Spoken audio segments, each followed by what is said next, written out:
Well, let's speak to Lachlan Chui, Assistant Professor of Journalism and Communication at the Chinese University of Hong Kong. Lachlan, many thanks for being with us. Just from those few words, serious illegal actions, criminal responsibility of violent offenders. I mean, it's pretty clear Beijing is not going to let this rest. That's right. They have come out and criticized the few protesters that have tried to enter and have broken into the Legislative Council building. It's easy to criticize them, I think. It's much harder to really listen to them. And for the government to come out and say this has a disastrous impact on the rule of law and that this is violent behavior, it's pretty grand, if you ask me, because let's not forget that this all started because there's an extradition bill still on the table. It's suspended, but still on the table. That would send anyone that sets foot in Hong Kong to a place that's not exactly known for its rule of law. What I mean with that is China that is known to run black prisons, that is known to force confessions out of people, that is known to run quote-unquote re-education camps. And then so for the government to say that this is a huge impact on rule of law is very hypocritical.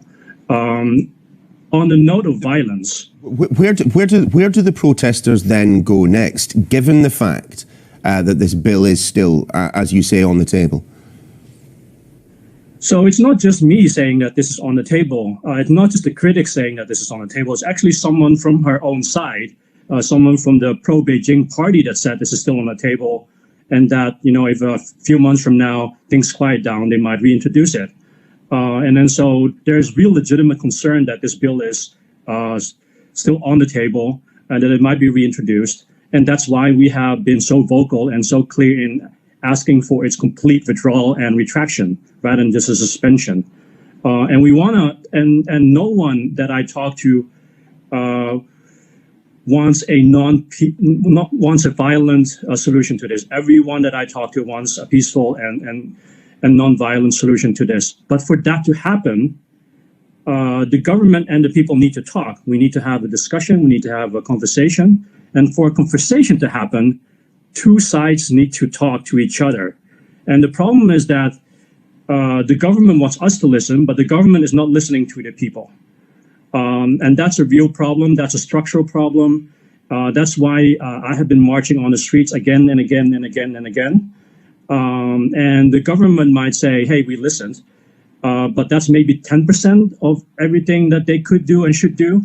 And they think, the problem is that they think that 10% is already 100% or maybe 90%. And it's nowhere near enough. The suspension is not enough, of the bill is not enough. It needs to be a complete retraction and withdrawal. And so this is,